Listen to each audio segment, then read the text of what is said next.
이 시간 하나님께서 우리에게 주신 말씀은 욥기 1장 8절 말씀입니다. 제가 가지고 있는 성경책으로는 구약성경 761쪽입니다.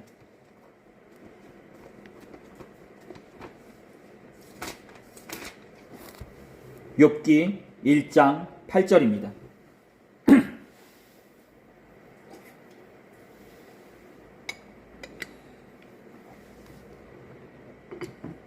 제가 가지고 있는 성경책으로는 구약성경 761쪽입니다. 한 절밖에 안 되니까요. 우리 한 목소리를 또 하겠습니다. 시작. 여호와께서 사탄에게 이르시되 내가 내 종 욥을 주의하여 보았느냐? 그와 같이 온전하고 정직하여 하나님을 경외하며 악에서 떠난 자는 세상에 없느니라. 아멘. 오늘은 여러분들과 하나님한테 어떤 자로서 기억되어 있기를 원하십니까? 라는 제목으로 이 송구영신 예배 말씀을 다 같이 나누도록 하겠습니다. 하나님께서는 이 땅 가운데 물의 심판을 행하시기 전에 위롭고 흠이 없는 노아를 통하여 방주를 지을 것을 말씀하시게 되시는데요. 이는 한편으로 하나님에게 노아는 위롭고 흠이 없는 사람으로 기억되어지고 있다는 것을 말해주는 것이었습니다. 그리고 또한 430년 만에 이스라엘 사람들을 출애굽시키시는 가운데 속에 하나님께서는 모세를 통하여 그 일을 감당하게 하시는데, 이 또한 하나님께서는 모세를 그의 이름에 뜻인 건지다라는 뜻처럼 이스라엘을 애굽에서 건져내기에 합당한 사람으로 기억하고 계셨음을 말해주는 것이었습니다. 그렇습니다. 이렇다 하나님께서는 그들이 품었던 마음, 행동, 신앙을 기억하고 계셨던 것이요, 이를 통해 하나님께서는 그때 맞게 그들을 쓰시고 사용하셨던 것이었습니다. 그렇습니다. 이렇다 하나님께서는 노아와 모세를 비롯하여 성경에서 소개되어지는 각 사람들을 기억하고 계시듯이 현재 이 자리에 앉아 계신 여러분들을 기억하고 계시고요, 또한 그 기억하심으로 여러분들을 이끄신다 볼 수 있을 것입니다.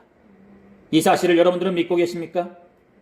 이 사실을 여러분들이 믿음으로 고백하고 계신다면, 즉 하나님께서 여러분들을 기억하고 계시고 이끄신다는 것을 믿음으로 고백하고 계신다면, 그렇다면 현재 하나님께서는 여러분들을 어떤 분으로서 기억하고 계실까 싶습니다. 즉 하나님께서 여러분들을 각 개인을 기억하고 계실 때에 어떤 분으로서 기억하고 계시기를 바라시냐는 것입니다. 노아를 흠이 없고 위로운 사람으로 기억하고 계셨듯이, 모세를 이스라엘을 출애굽시키는데 합당한 사람으로 기억하고 계셨듯이, 현재 이 자리에 앉아 계신 여러분들을 각 개인을 어떤 분으로서 기억하고 계시냐는 것입니다. 아니, 바라시냐는 것입니다. 물론 우리의 손가락 중에서도 아픈 손가락이 있고 더 애착이 가고 더 마음이 가는 손가락이 있듯이, 하나님께서도 우리들을 바라보실 때에 아픈 자가 있고 어디에서든지 내세우고 싶은 자가 있고 더욱더 품고 싶은 자가 있을 것입니다.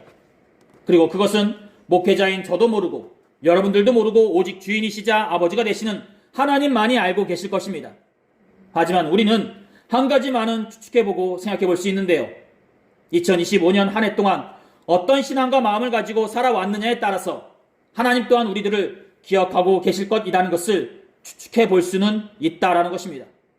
즉 이 물음은 한편으로 2025년 한 해 동안 여러분들 각 개인은 하나님 앞에서 어떤 분으로서 계셨냐는 질문이기도 할 것입니다. 사랑하는 성도 여러분, 2025년 한 해 동안 여러분들은 하나님 앞에서 어떤 분으로서 계셨습니까? 그리고 하나님께서 여러분들을 어떤 분으로서 기억하고 계시기를 바라십니까? 이제 조금 있으면 2025년 한 해도 과거의 시간으로 묻혀지게 될 것인데, 오늘 말씀을 나누면서 2025년 한 해 동안 하나님께서는 여러분들을 어떤 분으로서 기억하고 계셨을까 생각해 보시고요, 다가오는 2026년에는 우리가 나눴던 이 말씀을 본으로 삼아 하나님 앞에서 더욱더 기억되어진 자로서 있기를 두 손 모아 축원드립니다. 그렇습니다. 오늘 본문의 말씀은 이렇게 시작되어지게 됩니다. 우스 땅에 욥이라는 사람이 살고 있었는데 그는 온전하고 정직하였으며 하나님을 경외하고 악을 미워하는 사람이었다는 것입니다. 그에게는 7명의 아들들과 3명의 딸들이 있었고요, 양 7,000마리와 낙타 3,000마리, 소 500쌍과 암나귀 500마리, 그리고 수많은 종들이 있었다는 것입니다. 그의 자녀들은 각자 자신들의 생일이 다가오면 형제 누이들을 불러놓고 먹고 마시는 가운데 속에 형제애를 가졌었고, 그의 아버지인 욥 또한 이렇게 잔치가 끝나게 되면 자녀들을 불러놓고 몸과 마음을 깨끗이 한 상태에서 그들의 수레로 번제를 들어섰다 볼 수 있을 것입니다. 즉 가정적으로도 화목하고 우애가 좋았으며 하나님 앞에서도 성결한 자로서 있으려고 했던 가정이 바로 욥의 가정이었다는 것입니다. 이렇듯 누가 보기에도 화목하게 보이고요, 누가 보기에도 본이 되어 보이는 이 가정의 중심에는 아버지인 욥이 있었고요, 그 욥은 동방의 으뜸가는 부자라는 말과 함께 많은 사람들에게 존경받는 사람이었다는 것입니다. 그런 욥을 바라보면서 어느 날 천상에서 이런 대화가 오고 가게 됩니다. 어느 날 천사들과 사탄이 여호와 앞에 서게 되는데요, 그런 사탄을 바라보며 여호와 하나님께서 이런 말씀을 전하시게 되십니다. 바로 어디에 있다가 왔냐라는 것입니다. 이에 대해 사탄은요, 세상 이곳저곳을 돌아다니다가 왔다라고 얘기하게 되고요, 이에 대해 여호와 하나님께서는 이렇듯 온전하고 정직한 욥을 바라보면서 사탄에게 이렇게 수계하게 됩니다. 여호와께서 사탄에게 이르시되 내가 내 종 욥을 주의하여 보았느냐, 그와 같이 온전하고 정직하여 하나님을 경외하며 악에서 떠난 자는 세상에 없느니라 라고 말이죠. 바로 오늘 우리에게 주어진 본문의 말씀이라 볼 수 있을 것입니다. 즉 하나님께서는 다른 존재도 아닌 사탄에게 얘기하기를 욥을 소개할 때에 그는 온전하고 정직하였으며 하나님을 경외하고 악을 미워하는 자라고 소개하였다는 것입니다.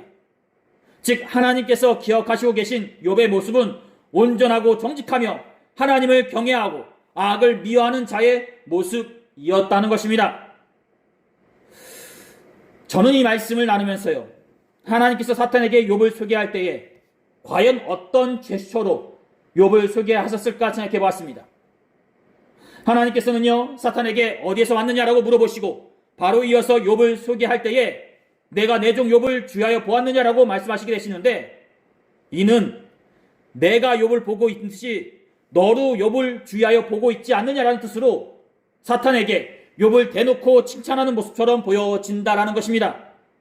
즉 하나님께서는 사탄에게 당신이 사랑하는 사람들 중에 욥이라는 사람을 꼭 지명하여 그를 대놓고 칭찬하셨던 것입니다. 이 말은 수많은 사람들 중에 이만한 사람이 없다라는 것을 말해주는 것이요, 또한 그러기에 하나님 당신의 자랑이라는 것을 말해주는 것이기도 하였던 것입니다. 이에 대해 사탄은 의심의 눈초리도 또는 반항의 눈초리도 하나님에게 말하게 되는데요, 그것은 바로 하나님께서 욥을 지켜주시기 때문에 욥이 하나님을 경외한다는 것이었습니다. 이로 인해 하나님의 승낙 가운데 욥이 사탄의 시험을 받게 되는데, 중요한 것은요, 하나님께서는 욥을 소개할 때에 알 수 있듯이 욥을 온전하고 정직하며 하나님을 경외하고 악을 미워하는 자로서 기억하고 계셨다는 것입니다. 사랑하는 성도 여러분, 저는 여러분들이 하나님에게 불려지고 기억되어질 때에 이렇듯 온전하고 정직하며 하나님을 경외하고 악을 미워하는 자로서 불려지고 기억되어지기를 소원합니다. 즉 사탄 앞에서 하나님의 자랑으로 불려지고 기억되어졌듯이 이 자리에 앉아 계신 여러분들 한 분 한 분 또한 이렇듯 온전하고 정직하며 하나님을 경외하고 악을 미워하는 자로서 자랑되어지고 기억되어지기를 소원한다는 것입니다.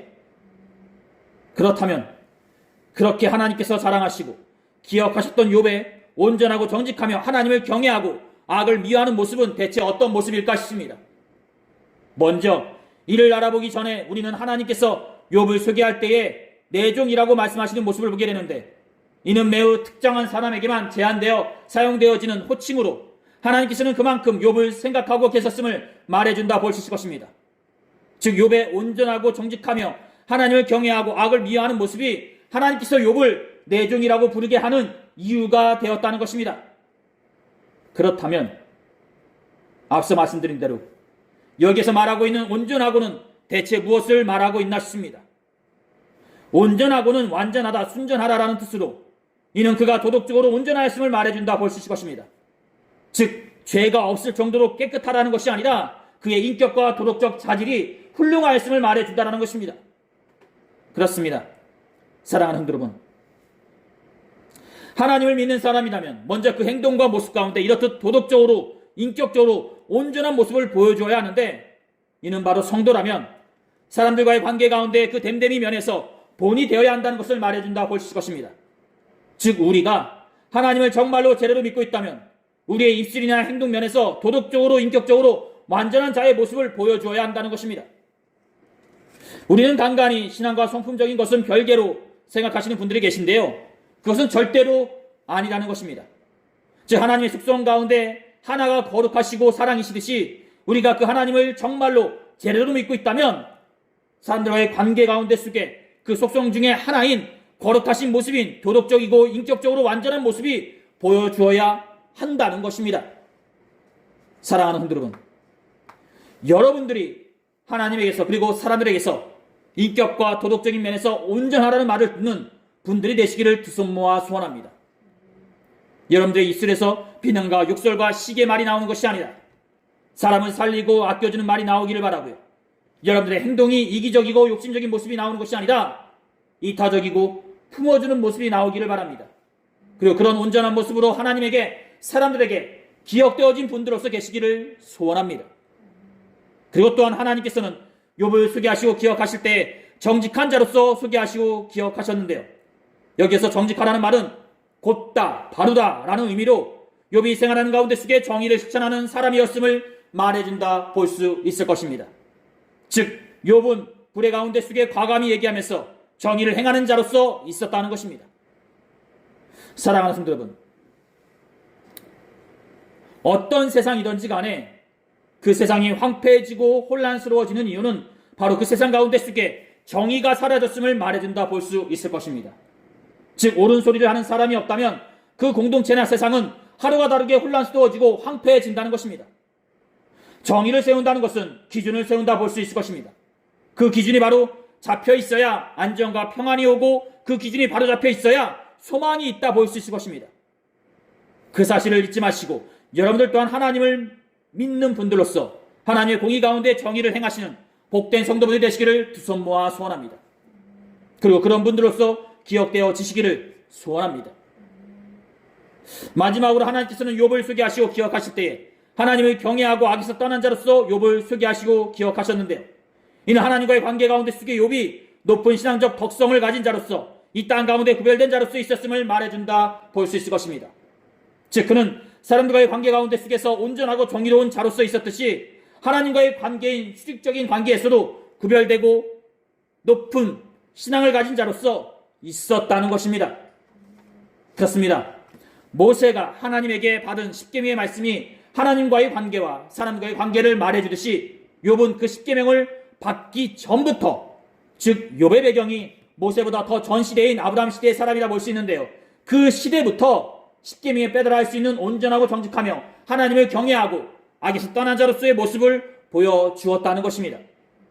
그렇습니다. 욥은 하나님에게서 사람들과의 관계와 하나님과의 관계에서 완전하다는 말을 듣는 자로서 기억되어지고 있었던 것입니다. 사랑하는 성도 여러분, 그렇습니다.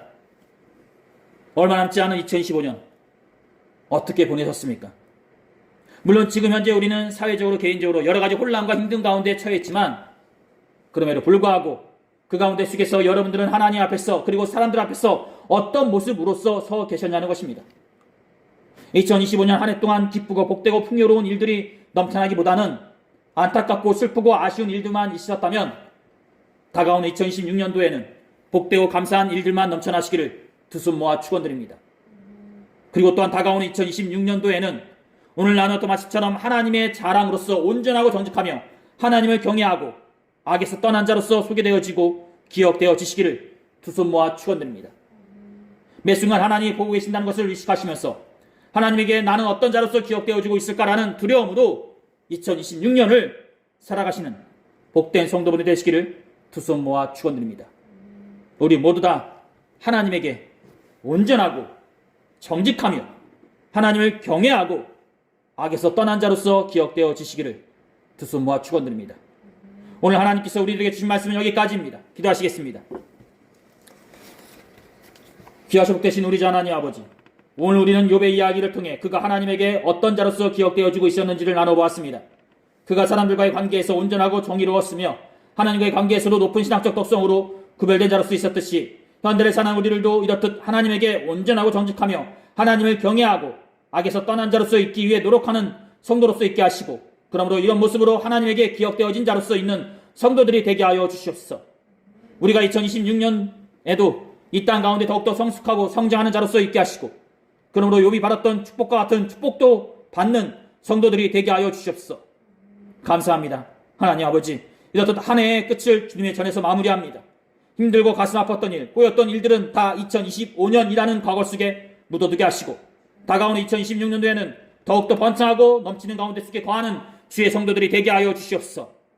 감사드리며 이 모든 기도를 우리 주 예수 그리스도의 이름으로 간절히 기도 드려 싸움나이다. 아멘.